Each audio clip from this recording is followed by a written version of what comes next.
Chapter number 1 के questions आपने लिख लिए, चैप्टर नंबर 2 के भी क्वेश्चंस आपने लिख लिए, चैप्टर 3 के भी लिख लिए। चैप्टर 4 जो आपके पास है, जो आपकी मेट्रिक केमिस्ट्री के अकॉर्डिंग स्टार्टिंग के 5 चैप्टर सबसे ज़्यादा इंपॉर्टेंट है बनिस्बत लास्ट के 3 चैप्टर्स। सही है, याद करने के भी लिहाज से, आपके पेपर पॉइंट ऑफ व्यू से भी, और आपका जो मॉडल पेपर आया है उसमें भी आप देख सकते हैं कि आपके पास ज़्यादातर क्वेश्चन चैप्टर नंबर 1, 2, 3, 4 और 5 से 1, 2, 3, 4 से ज़्यादा है, 5 से फिर भी इतने नहीं। और कुछ स्पेसिफिक क्वेश्चन हैं जो कि आपके पास 6, 7 और चैप्टर नंबर 8 से।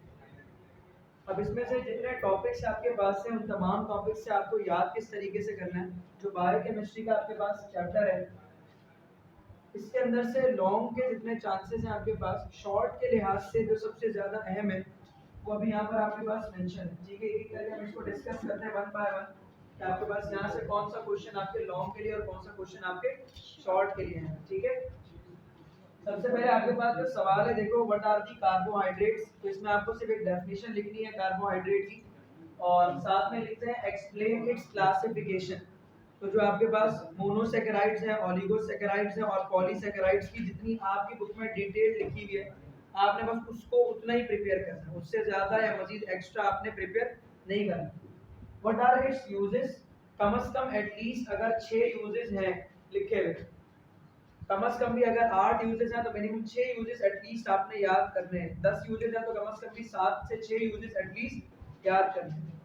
क्योंकि जब भी बायोकेमिस्ट्री का चैप्टर आपसे पूछते हैं तो वहां पर लॉन्ग के अंदर आमतौर पर सवाल आता है बायोकेमिस्ट्री। इस बार भी आपके पास एक लॉन्ग के अंदर क्वेश्चन मौजूद है यहाँ से। ठीक है, तो जब भी आपके पास सवाल आएगा ना किसी भी बायो मॉलिक्यूल का, कार्बोहाइड्रेट का या प्रोटीन का या फैट का, तो लाजमी तौर पर साथ में उसके यूजेस और उसके सोर्सेस और अगर उसकी क्लासिफिकेशन है तो वो पूछेंगे। सबसे ज्यादा अहम लॉन्ग के लिहाज से आपके पेपर पॉइंट ऑफ व्यू से ये क्वेश्चन नंबर 1 है, ये लॉन्ग के लिहाज से अहम है। सही है, इसमें आपके पास सिंपल डायरेक्टली यही सवाल पूछेंगे कि आप कार्बोहाइड्रेट की डेफिनेशन बताएं। व्हाट आर कार्बोहाइड्रेट का मतलब कार्बोहाइड्रेट की डेफिनेशन।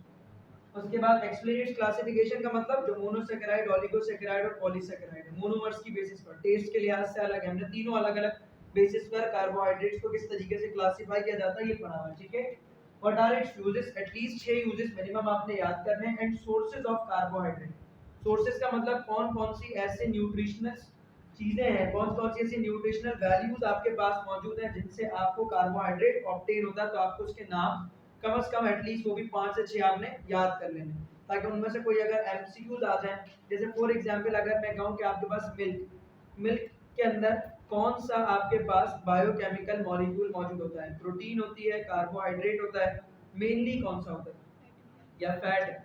वैसे तो तीनों है, फैट भी है, प्रोटीन भी है, कार्बोहाइड्रेट भी है, लेकिन मेनली क्या है, प्रोटीन।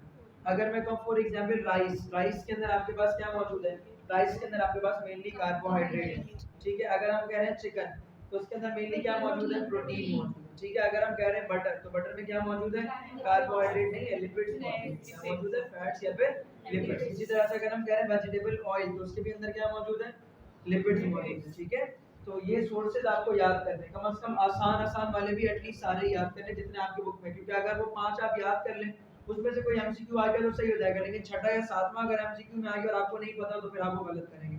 सोर्सेज से लाजमी तौर पर एमसीक्यूज बनता है कि कोई भी एक सोर्स दे देंगे प्रोटीन, कार्बोहाइड्रेट या लिपिड का, उसमें से आपसे एमसीक्यू पूछेंगे कि इसमें से क्या चीज आपको ऑब्टेन होती है, कार्बोहाइड्रेट मिलता है, प्रोटीन मिलती है, फैट मिलता है, क्या आपको ऑब्टेन होता है। नेक्स्ट है आपके पास जो सवाल, व्हाट आर द प्रोटीन्स। ठीक है, तो protein is basically the polymer that is made up of the multiple amino acids, और साथ में आपकी बुक में पूरे एक पैराग्राफ में पेप्टाइड बॉन्ड का कांसेप्ट मौजूद है। तो यहाँ पर आपको इस सवाल में ये भी ऐड कर सकते हैं, what are the protein, what are the peptide bond and how the amino what are the amino acids. तो 3 डेफिनेशन आपसे पूछ ली, हो सकता है एमसीक्यूज में आपसे पूछ ले किस तरीके से 2 amino acids of the protein are connected to each other by the which bond, by the peptide. Two monomers of the carbohydrate are connected to each other by which bond, glycosidic bond। या MCQs में ये पूछा जा सकता है कि glycosidic bond किस compound के अंदर आपको मिलता है, तो कार्बोहाइड्रेट में मिलता है। आपके पास जो पेप्टाइड बॉन्ड है ये आपको किन एलिमेंट्स के दरमियान मिलता है, between the nitrogen and carbon के दरमियान, मतलब किन एलिमेंट्स के दरमियान, तो एलिमेंट कौन है, नाइट्रोजन और कार्बन। और यहाँ पर आपके पास किसके दरमियान होता है, ऑक्सीजन कार्बन ऑक्सीजन के दरमियान, ना कि कार्बन ऑक्सीजन कार्बन के दरमियान, क्योंकि वो ईथर बॉन्ड है। और ये आपके पास ईथर बॉन्डिंग नहीं होती है, यहाँ पर ईथर से बिल्कुल डिफरेंट होता है। What are the protein, what are the amino acids, साथ में पेप्टाइड बॉन्ड की भी definition, and explain the amino acids as a monomer of the protein. ये पूरे एक पैराग्राफ में आपके बुक में पूरी कंप्लीट एक्सप्लेनेशन है कि कैसे आपके पास अमीनो एसिड एक्ट करता है as a monomer of protein, और साथ में अगेन उसके यूजेस और उसके सोर्सेस। कम से कम भी आपने एटलीस्ट मिनिमम भी लॉन्ग क्वेश्चन आंसर्स के लिए आपने 6 जो है यूजेस और कम से कम जितने आपकी बुक में सोर्सेज है ये आपको याद होने चाहिए। एज इट इज जिस तरीके से सवाल पूछा जाता है इसी तरीके से आपने इसका जवाब लिखना होता है। नेक्स्ट है आपके पास what are the lipids and fatty acids. Lipids अलग है, फैटी एसिड्स अलग है, ठीक है। लिपिड्स अलग है, फैटी एसिड्स अलग है। Fatty acids are basically considered as a monomers and lipids are considered as a polymer. जैसे कि अमीनो एसिड मोनोमर है, प्रोटीन पॉलीमर है, इसी तरीके से लिपिड का आपके पास जो अमीनो लिपिड का जो मोनोमर है वो फैटी एसिड, और लिपिड क्या है, polymer. So the polymer of the fatty acids are called lipids and the monomers of the lipids are called fatty acids that are formed by the combination of the two substances। अब वो किस तरीके से बनता है ये आपको देखना है, ठीक है। Explain the sources and uses of lipids. Again जब भी कोई बायोकेमिकल मॉलिक्यूल आपसे पूछा जाएगा सवाल में तो लाजमी उसके सोर्सेस और उसके यूजेस आपसे जरूर पूछेंगे, या अगर यूजेस नहीं पूछेंगे तो यूजेस की जगह आपसे पूछेंगे what are its importance.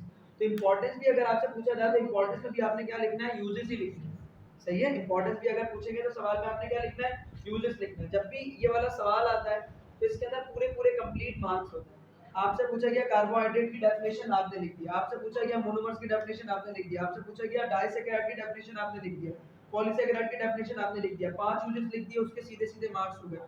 Sources आपने लिख दिए, उसके सीधे सीधे मार्क्स हो गए। तो इस तरह के सवालात में कंप्लीट मार्क्स होते हैं जिसमें पार्ट्स करके पूछते हैं।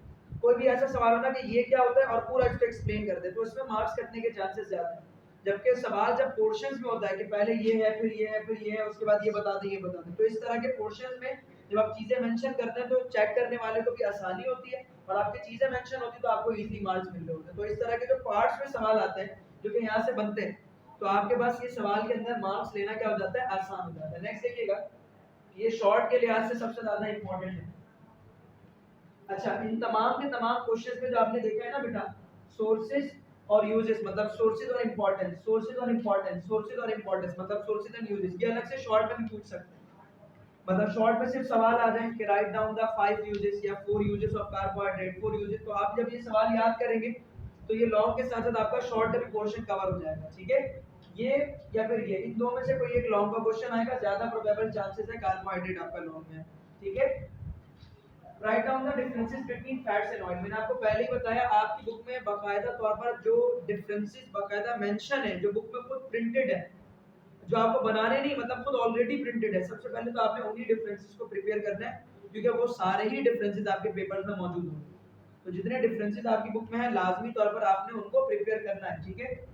उसके बाद देखो नेक्स्ट है what are the nucleic acids. Nucleic acids क्या होते हैं ये बताइए, डीएनए और आरएनए उसकी डेफिनेशन। तो आपके पास पॉलीमर है, कंपोजिशन ऑफ न्यूक्लियोटाइड, तीन चीजें आपकी बुक में लिखी हुई है, सही है। पेंटोज शुगर जो कि आपके पास क्या होता है, राइबोज या फिर राइबोलोज होता है, और उसके अलावा फॉस्फेट ग्रुप, और तीसरा क्या चीज होती है आपके पास, nitrogenous base, that is purine और पायरिमिडीन। प्यूरिन भी दो तरह की, एडेनिन और गुआनिन, पायरिमिडीन साइटोसिन, थायमिन और यूरेसिल।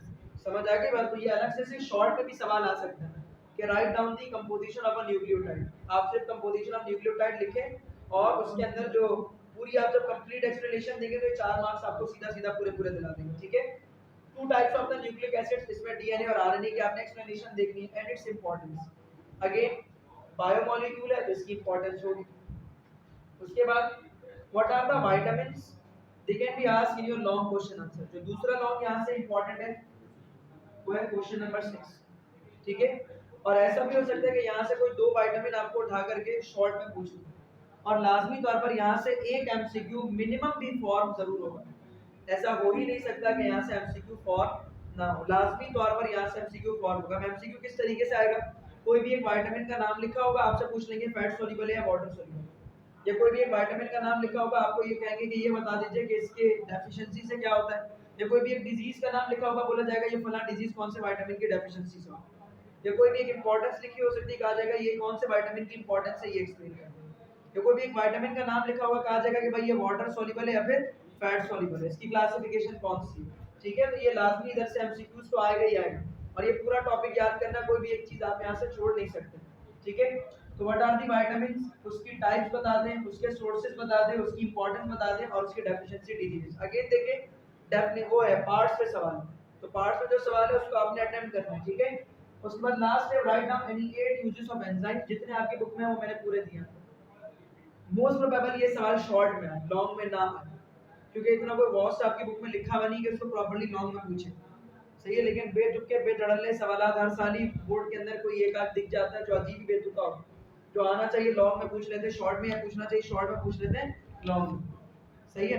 तो ये हर साल ही पेपर के अंदर कुछ ना कुछ अजीब और गरीब थोड़ा बहुत इस तरह का तमाशा होता है। तो ये जो सवाल है ना write down the 8 uses of enzyme, हो सकता है बाकायदा किसी एक एंजाइम का नाम लेकर आपसे ये पूछ लिया जाए कि इस एंजाइम का काम क्या है एमसीक्यूज में, या बाकायदा 5 एंजाइम्स के आपको नाम दे दिए जाए, बोला जाए बस इनके ही आप यूजेस लिख दें, बस और कुछ ना करें लॉन्ग के अंदर। 6 नंबर का आपके पास प्रोबेबल सवाल है ना, तो 6 एंजाइम्स आपको दे सकते हैं, बोला जाएगा आप इसके यूजेस मेंशन करें। तो ये अलग से भी इस तरीके से सवाल आ सकते हैं। तो मैक्सिमम आपने 8 याद करना, तो उससे आपके कुछ भी आपसे उसमें से पूछ लिया जाए तो आप ये सवाल पूरा कंप्लीट कर सकेंगे। तो इस तरीके से आपने पूरा इस कंप्लीट चैप्टर को आपने क्या करना है, प्रिपेयर करना है, इन्हीं क्वेश्चंस के अकॉर्डिंग प्रिपेयर करना है। अगेन आई एम टेलिंग कि chapter number 1, chapter 2, chapter 3, chapter 4 और चैप्टर 5 कम से कम इतना है कि पेपर के अंदर फिर भी 80 मार्क्स आपको दिला देंगे, तो एटलीस्ट कम से कम कुछ भी नहीं करना, तो चैप्टर 1, 2, 3, 4, 5 भी कर लो, जो क्वेश्चन लिखवा रहा हूं उसी को भी कर लो, तो भी आराम से पेपर का 80% सीधा सीधा निकल जाएगा, ठीक है।